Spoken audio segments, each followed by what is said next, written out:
அன்பு சொந்தங்களுக்கு அஸ்ஸலாமு அலைக்கும். வாங்க வீடியோக்குள்ளே போகலாம். இன்றைக்கி நம்ம என்ன சமைக்க போகிறோன்னா, நெஞ்சு கறி வச்சு ஒரு கிரேவி தான் செய்ய போகிறோம். சிம்பிளாகவும் நல்லா டேஸ்ட்டாகவும் இருக்கும். பாருங்கள், அதுக்கு வெங்காயம் ஒரு 4 பெரிய வெங்காயம் எடுத்து இப்படி கட் பண்ணி வச்சுருக்கோம். ஒரு தக்காளி. இப்போ மற்ற மசாலாலாம் நம்ம சமைச்சிக்கிட்டே பார்க்கலாம் வாங்க. பாருங்கள், நம்ம ஒரு பாத்திரம் அடுப்பில் ஒரு குக்கர் அடுப்பில் வச்சுருக்கோம். அதுக்கு கடலை எண்ணெய் ஊற்றிக்கலாம். கொஞ்சம் ஒரு 3 ஸ்பூன் அளவு ஊற்றிருக்கோம்.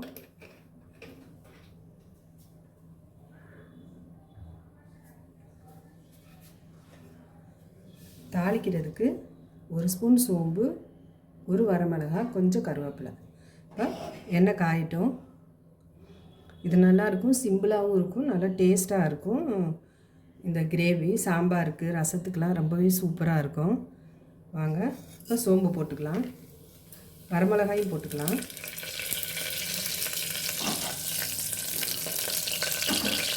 நம்ம பட்டை கிராம்பு ஏலக்காய்லாம் தூளாக தான் போட போகிறோம், அதனால் முழுசாக போட வேணாம். இப்போ கொஞ்சம் கருவேப்பிலை போட்டுக்கலாம், இறக்கையில் கொஞ்சம் போட்டுக்கலாம். தெரிக்கும், அதனால் மூடி போட்டுக்கலாம்.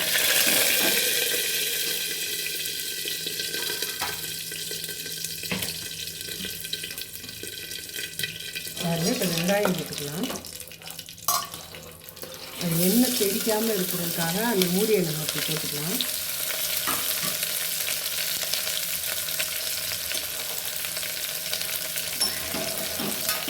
நல்லா வதக்கி வச்சுக்கலாம். இது கொஞ்சம் நல்லா கோல்டு கலரில் வர்ற வரைக்கும் நம்ம வதக்கிக்கலாம். வதங்கட்டு பார்க்கலாம்.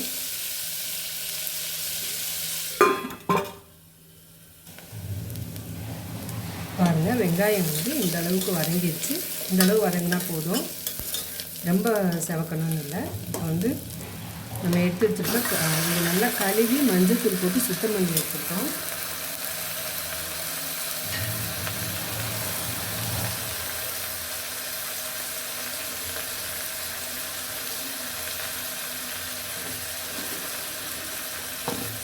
இதுக்கு தேவையான அளவு உப்பு போட்டுக்கலாம்.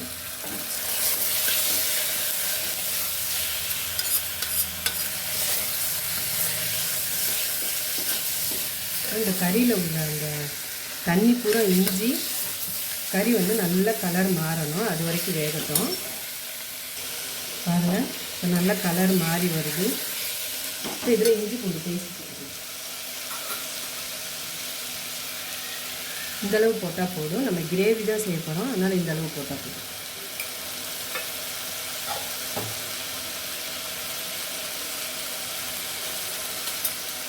நல்லா சொல்ல கிண்டிக்கிறோம்.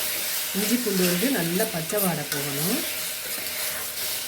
நம்ம சேனலில் எலும்பு சூப்பு எப்படி செய்கிறதுன்னு போட்டிருக்கேன். நல்லா ஹெல்த்தாகவும் ஆரோக்கியமாகவும் குழந்தைங்கள்லேருந்து பெரியவங்க வரைக்கும் சாப்பிட்ற மாதிரி காரம் இல்லாமல் நல்லா டேஸ்ட்டாக எப்படி செய்கிறதுன்னு போட்டிருக்கோம். ட்ரை பண்ணி பாருங்கள். நம்ம சேனலை ஃபாலோ பண்ணுங்கள் மக்களே. இது வரைக்கும் ஃபாலோ பண்ணதுக்கு ரொம்ப நன்றி. இனியும் ஃபாலோ பண்ணுங்கள் தொடர்ந்து.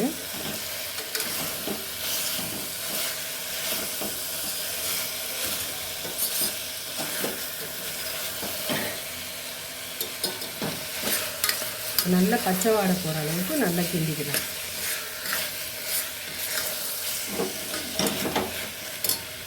நம்மக்கிட்ட ஆரோக்கியமான ஹெல்த்தான சத்து மாவு கிடைக்கும். 1 வயசு குழந்தையிலேருந்து பெரியவங்க வரைக்கும் சாப்பிட்ற மாதிரி ரொம்பவே நல்லாயிருக்கும். வேணும்னா ஒரு முறை வாங்கி ட்ரை பண்ணி பாருங்கள். சுகர் உள்ளவங்களுக்கும் கஞ்சி மிக்ஸ் இருக்குது. சுகர்னால் வர்ற பிராபலத்தெல்லாம் சரி செய்யும்.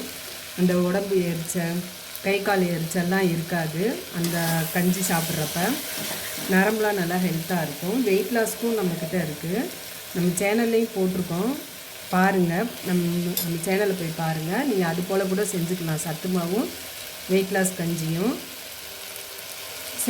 செய்யலை வேணும்னா நம்பிக்கை இருந்தால் வாங்கி பாருங்கள். எல்லாமே ஆர்கானிக்கான முறையில் தான் ரெடி பண்ணுறோம். அதில் கொஞ்சம் கூட எந்த இதுவும் கிடையாது. இன்றைக்கி கேட்டிங்கன்னா ஒரு 2 நாள் 3 நாள் அப்படி டைம் எடுத்து தான் நாங்கள் உடனே செஞ்சு கொடுப்போம். ஸ்டாக் வச்சு எதுவும் கொடுக்குறதில்ல. ட்ரை பண்ணி பாருங்கள். 1 கிலோ அளவு தான் நாங்கள் வந்து வெளியே விற்கிற மாதிரி 90 கிராம் அந்த மாதிரி 200 கிராம் 400 கிராம் அப்படி இல்லை. 1 கிலோ 599 ரூபா மட்டும்தான். நீங்கள் வேணும்னா வாங்கி ட்ரை பண்ணி பாருங்கள், ரொம்பவே நல்லாயிருக்கும். அதோட சூப்பு எல்லாமே நம்ம சேனலில் இருக்குது, போய் பாருங்கள். எல்லாமே வந்து ஆர்கானிக்கான பொருள் வச்சு தான் நான் ட்ரை பண்ணுறேன். பாருங்கள், இப்போ வந்து இது வந்து கறி மசாலா தூள், இது வந்து குழம்பு தூள், இது மஞ்சள் தூள். இப்போ நம்ம கரம் மசாலா நம்ம தனியாக போடலை, இந்த மசாலாலே இருக்கும். ஏன்னா கிரேவிக்கு வந்து அதிகமாக நம்ம மசாலா போடக்கூடாது, நல்லா இருக்காது. இதுலேயே இப்போ நம்ம வந்து தக்காளி போட்டுக்கலாம். ஒரு பெரிய சைஸ் தக்காளி எடுத்து இப்படி கட் பண்ணி வச்சுருக்கோம்.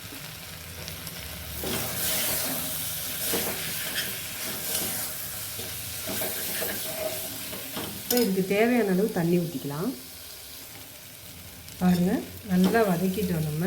இப்போ வந்து தேவையான அளவு இதுக்கு தண்ணி ஊற்றிக்கலாம். ரொம்ப ஊற்றிடக்கூடாது, நம்ம கிரேவி தான் செய்கிறோம். அதனால் 1 டம்ளர் ஊற்றிருக்கோம். தேவைப்பட்டால் ஒரு 3 விசில் விட்டுட்டு அதுக்கப்புறம் பார்த்துக்கலாம். தேவைப்பட்டால் சுடுதண்ணி கொஞ்சம் வச்சு ஊற்றிக்கலாம். ஏன்னா கறியிலையும் தண்ணி விடும், அப்போ வந்து வேகிறதுக்கு ரொம்ப நேரம் ஆயிடும்.